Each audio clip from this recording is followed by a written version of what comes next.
Hey friends, welcome back. I have a new type of video for you today. As you can see, I have a guest here today, and I've never had a guest on my show before. You're the first guest. This is so exciting. First guest status. This is Tricia Levenseller, the author of Daughter of the Pirate King, which came out last year. What month did it come out? February. February. Okay, so we're about a year out. Yeah. Yep. And her newest book, the sequel to it, Daughter of the Siren Queen, is coming out at the end of February this year. So I have her here today so that we can talk about her book and we can get in all her deep, dark secrets and know everything about her. So, you know, kind of an exciting video. Anyway, we're going to talk more after the intro.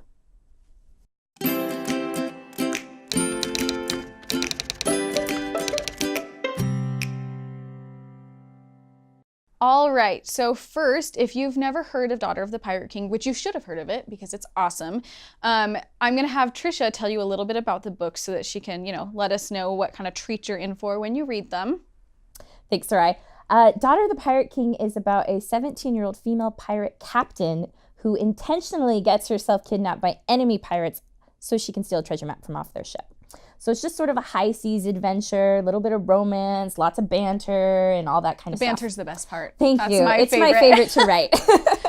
And then the sequel, Siren Queen, same kind of deal, except this time Alosa is the captain of her own ship, and we see her in a position of power instead of kind of being a sneaky captive this time around.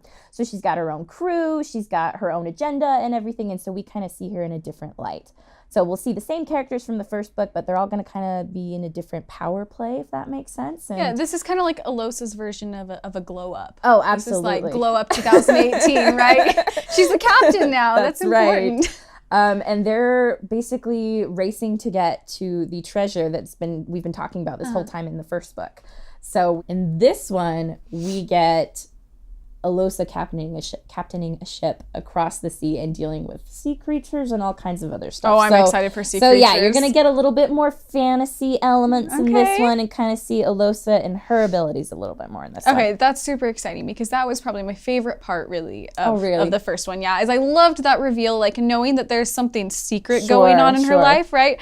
That was so cool. And it's cool to know that she's not just like a regular pirate girl. Right. There's something bigger going on there, which is, you know, really fun. That's like, I like the fantasy element of it. I think it's cool. Like historical fantasy, right? That's how you would probably... That's how I pitch it, absolutely. I think, that's a pretty good way. Second world historical fantasy. Definitely. Yeah.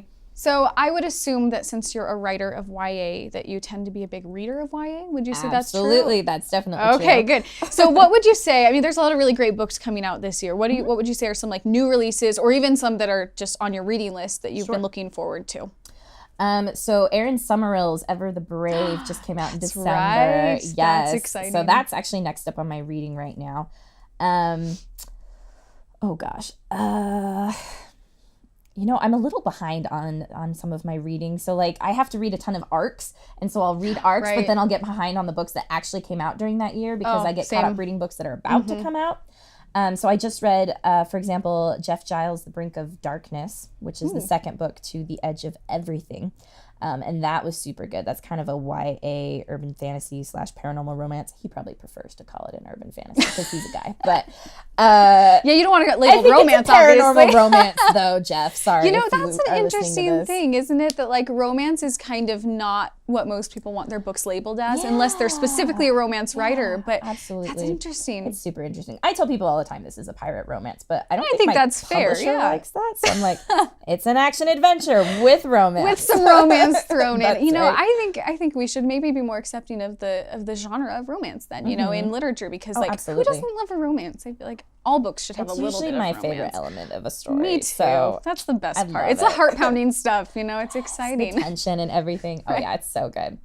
The Last Namsara is also on my TBR. I'm going to say her name wrong. I think it's Kristen Cicerelli. Okay. Anyway, that one's had a whole bunch of hype about it. It's a dragon book, so I'm like, yeah, dragon book. So dragons are always good on my yes, end. I'm hoping to get to that soon. Let's see. Oh, my friend Emily R. King has her third book in her series coming out, The Rogue Queen. First book is The 100th Queen. Anyway, those are super fun. I read almost exclusively YA historical fantasy, just because I need to stay on top of what's coming out so that I can make sure my stuff really stands out. So it's only every once in a while they get to read something outside of the genre. So yeah, I gotcha. I'm pretty good at giving people book recs in the genre because I'm reading like everything. Well, I'm going to get back to you on that. Okay. I haven't read a lot of YA historical fantasy. Okay, That's not like my biggest genre. I can genre. always give you recs. Sweet. So you mentioned dragons, and that made me think of something. Pirates are kind of like an underrepresented part of literature. Absolutely. Right, and it's really sad because pirates are just the most fun thing to read about, in my opinion. And I feel like dragons are kind of that way in YA literature. You know, you get them a lot in middle grade, you get them in like high fantasy, but you don't get them as much in like YA. Can you think of anything else that you think is a little bit like underrepresented in terms of fun subjects in YA? That is such a, just going back to what you were talking about before, I just wanted to mention that I actually had trouble selling this initially because it was pirates. I actually had an editor be like, pirates are a middle grade thing. People tend to think of pirates as like the goofy, bumbling R types, right? And I'm like, my pirates don't say R. They're bloodthirsty. They're what you would expect in YA, but I guess we just have these misconceptions about how things are portrayed in literature. So I thought that was kind of interesting. We have archetypes that we think absolutely. of. Yeah. As for underrepresented things, I'm gonna need to think about this. Pause. Oh, you're totally good. Because like when I approached writing Siren Queen specifically, you know, and well, both of them, I tried to think of like, well, okay, the Kraken's been done, and we see mermaids a lot, which is what led me to Sirens, because I thought it was an unrepresented it's a little bit thing. different. Yeah, it's a little different. You don't see it as much. So that's kind of the direction I try to take it when I think about writing books. You know, what hasn't been done before? What is there more room to explore? In the genre. I don't know. I don't see many giants in YA. Yeah, that's true. I actually have a friend. She and I have been talking about doing a story and putting giants in it, just because it's something that I don't think I've seen at all in YA. That tends to be also a younger. We do get it in Game of Thrones. I love Game of Thrones. So we do have that. Game of Thrones is great. So yes, you do see it in older and younger, but it tends to be not so represented in YA. That's the first thing that popped into my head. I mean, we see a lot of fairies these days. We get a ton of fairy books. And don't get me wrong, I love the fairy books. But like we get a lot of those. We get a lot of... when the paranormal romance genre blew up, I mean, we saw all kinds of creatures. Everything you can vampires, think of, banshees, ghosts, whatever. Yep, werewolves. Everything. So and I love all that stuff. It's great stuff. But yeah, maybe some of the more cruder types of things, like giants aren't naturally like sexified, so we don't really see, you know, people tend to go for the sexy things. So I don't know, things like that tend to be a little less represented, I would say. It's the things that are a little bit easier to relate to humans, maybe, that people tend to just latch on to. Or to make a love interest out of. I mean, it's harder to make a love interest with a giant, I guess.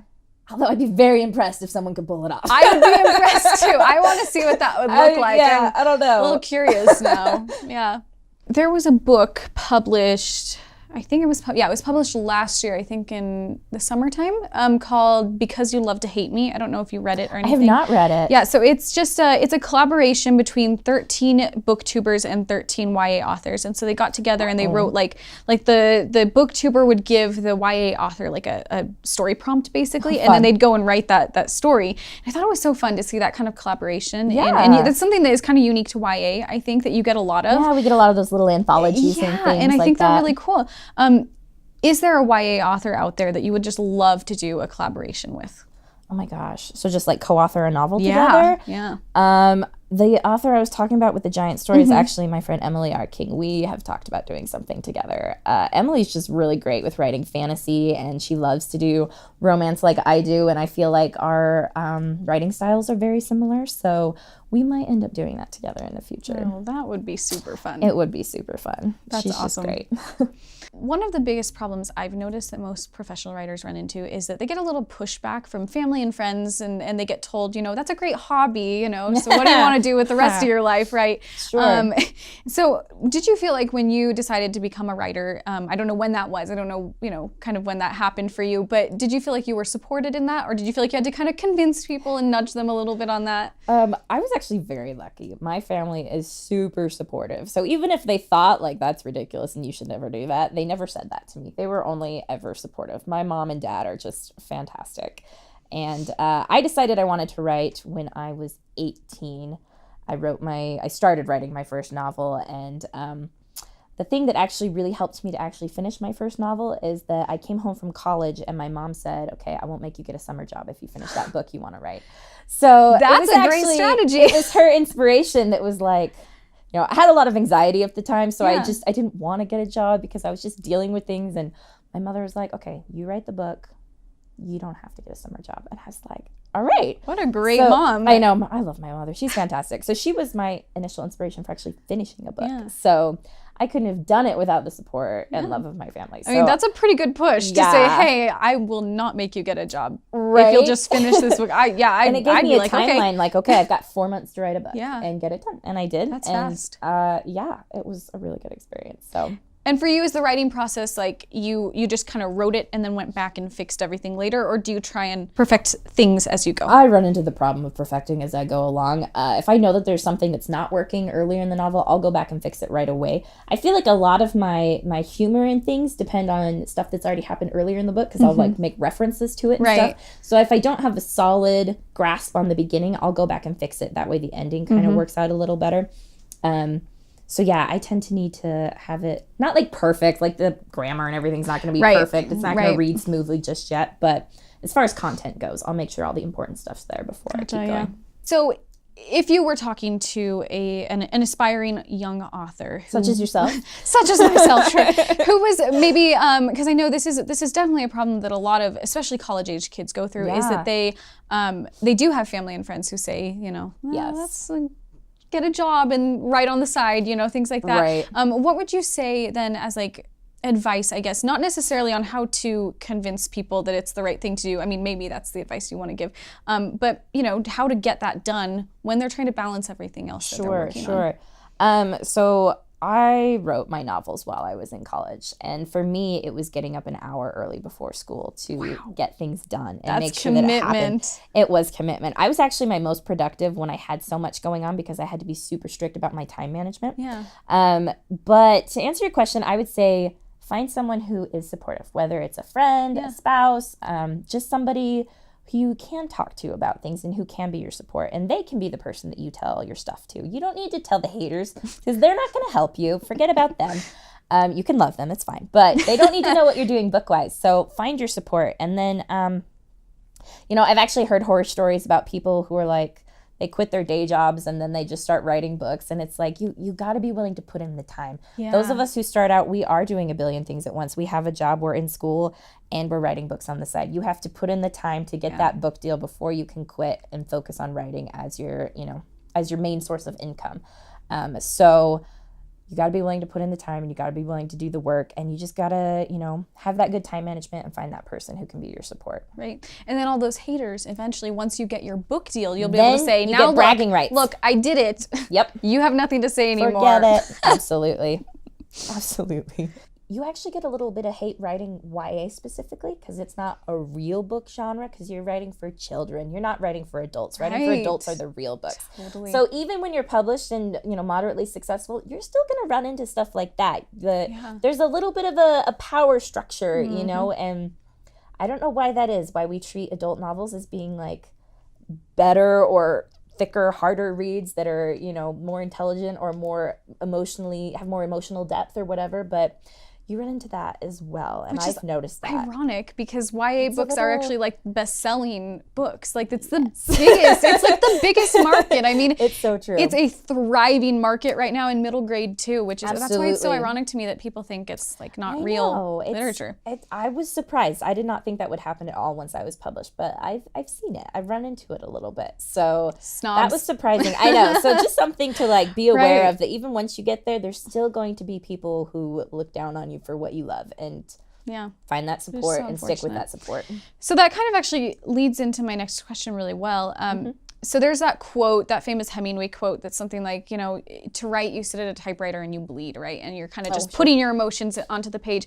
And YA does get the criticism a lot that it's a little bit vapid or it's not like a real genre, right? But do you feel I don't know, this might not be true necessarily for your own writing because you might be more of a plotter than a bleeder. Yes. Right. But, you know, do you think that can still be true of YA, even though some people don't really see it as like a deep emotional genre? Sure. I think some of the deepest and most emotional books I've ever read have been YA books. I mean, take a look at like Hunger Games. Yeah. I mean, does that not deal with big, human emotions and really just the human condition and what happens if you put a bunch of people in a horrible situation? I would make the argument that some of the best books that deal with some of the deepest issues are young adult books. I mean, you could go on and on talking about important books that deal with horrible circumstances. I think the great thing about YA, though, is that it does such a good job of balancing. You're going to get your light moments in a novel, and you're going to get your dark moments in a novel. It's going to make you laugh. It's going to make you cry. And you can get that all in one novel. And you can get put through a roller coaster of emotions and still get to the end and have a satisfying ending. Yeah, and I think we see that a lot in YA. So I almost think that does it better in some ways than adult. Because YA also tends to have better pacing. That is what I've noticed. I mean, don't get me wrong. I have lots of adult books that I love, but I do love the pacing in YA. So I also think the characters in YA are often just more fleshed out, more interesting. A little bit. Yeah. I've had this thought for a long time that like adult literature tends to focus on the plot more than anything else, right? And just kind of getting to the story. Driven. Right. And that's something that I love about YA. And I think that because of that, you really could make the argument that it is so much more emotionally deep because it's trying so hard to get to the root of what those characters are feeling. Yeah.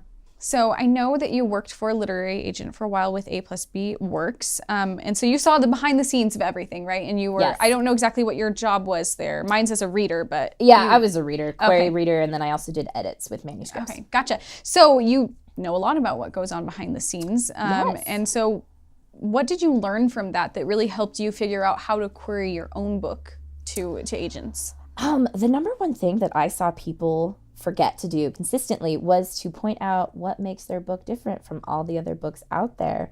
I read so many vampire book queries. I read so many alien book queries, like things like that, dystopian. And I remember just thinking, okay, this is literally the plot of Twilight. This is literally the plot of this book, right? You always want to lead with that hook that specifies, here's what makes me different. Here's what makes me stand out. Because otherwise you're just another query, and if you don't have that thing that makes you stand out, then you're not going to get a manuscript request. And I found that some people, like, even if I wrote back and asked them, okay, yeah, but what makes your book stand out? They couldn't tell me. So sometimes it even needs to happen before you write your manuscript. Like, sometimes people get excited, and so they don't quite realize that they're writing a book that's already been written. Not that, like, the character names aren't different and maybe the setting's different and all that stuff, but they're more or less writing the same book. So it's a matter of remembering you need a unique idea, a unique concept before you start writing, and then make sure you really make that shine in the query. Right. Yeah, that's such a good point. Because there's a lot of dystopian novels out there, right? There's so many of them, and there are so many books about, a girl who didn't really realize she was special until partway through the book, and she has a power or something like that. Yes. And those books can be really unique and really interesting and awesome, but if we don't know why, then... Or oftentimes it would be like the big reveal at the end of the manuscript is what makes the book unique. And I'm like, if readers have to wait until the very end of the book or close to the end of the book to get to that big reveal, it's not good enough. You can't have your book hinge on that. It's got to come through in the beginning so that people are interested and want to pick it up. Yeah, absolutely. I don't know if you've run into this attitude before, but I've definitely seen this in certain, creative writing classes or just among literary circles. I've definitely heard people say things like, you're not a real writer if your goal is to get published, right? Okay. A lot of people believe that, if you love writing enough, if you're super passionate about writing, you will only do it for the writing, and the publishing is just the, the icing on top of the cake. And what do you say to that? Here's what I think. I think people who write consistently, who are continually learning about the business, they're going to end up getting published. It's going to happen. If you never give up, it's going to happen. That being said, I don't think being published should be your goal because you do not know how long it's going to take you. Right. It can take anywhere from a year to 10 years. For me, it was 6 years. Like, you never know how long it's going to take. So you need to be passionate about it so that you can you can withstand the waiting period because it might be really lengthy. But getting published can definitely be the goal. Absolutely. Just remember to set your goals based on things that you can control. You cannot control when you get published. You can control writing a book a year or whatever your goal is. So I would say maintain good goals, but don't make sure your happiness is contingent upon getting published. Right. And, there are people maybe who would love to publish a book who don't really love writing. And, maybe that's not for them. That's maybe not the best approach. But there are, I think, anybody who probably really loves to write is hopefully going to get published, Yeah, right? And I firmly believe that. And I think that, it's probably a good goal. Probably a good thing to write towards, right? Yeah. Oh, absolutely. Yeah. Okay, so this is a game because, so I was thinking about Alosa and how she just goes on these adventures, right? And she has friends and they help her out sometimes, but for the most part in this book, she's doing it all on her own. I mean, in the first one, she definitely is. Fierce. Like, she is just going for it by herself. And that's really impressive and admirable. But if I was on an adventure like that, I feel like I'd want someone with me, right? Like somebody who's like my magical companion in my book, right? I'd want my best friend there. So we're going to play, So we're going to play a game of who would you rather as a book companion. Like, these are book characters and we're going to see, we're going to see who you'd rather go on an adventure with or who would be the best sidekick basically in your adventures. If you're like, I hope I know everyone you mentioned. I did my best to find ones that I think you would know by looking at Goodreads and stuff. So hopefully you're like up to date. If you don't, you could just pick the other person if you know who they are, right?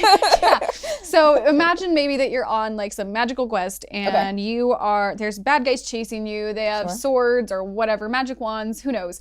Lots of different things, weapons at their call, okay? And so you are on this adventure and you have to choose between Harry Potter, right? Yes. And Ron.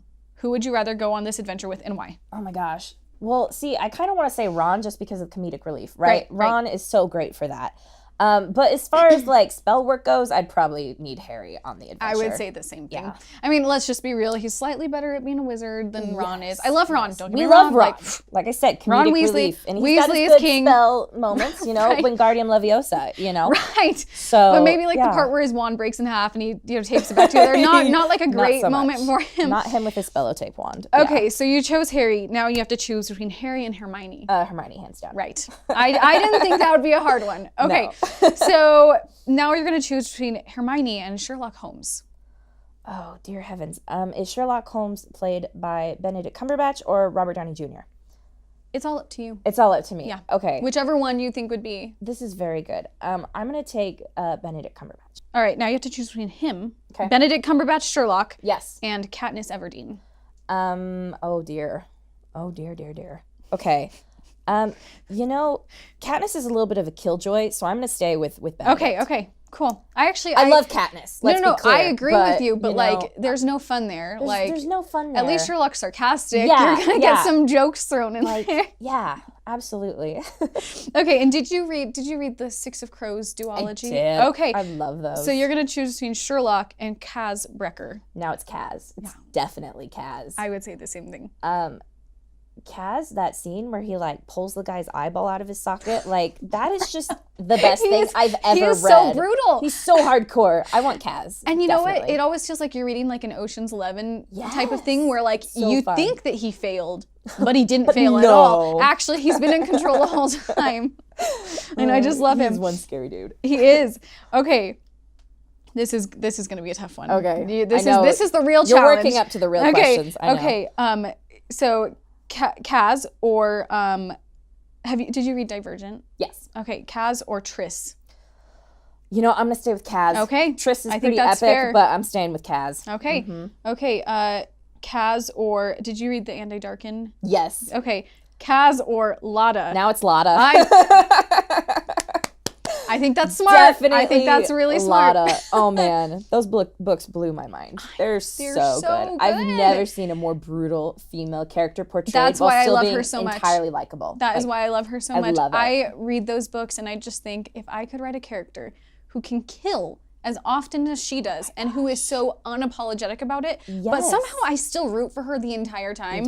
Which I think is actually really interesting because her brother, right, is so sweet and innocent and lovely. But I do not root for him the same way I root for her. I still love him. I love him too. He's a good guy. Oh my gosh, Lada. But I just want her to just rule the day. And she still feels like a teenage girl at the same time with the same kind of problems that a teenage girl would have. I love it. I think she's great. And the amount of research that must have gone into that book.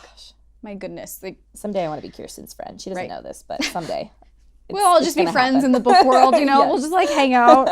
That would be a fun thing to think about, an imaginary author, brunch or something. Right. Who would I Who's invite? At the table? So many people. Some of them are dead. Some of the people I'd invite are dead.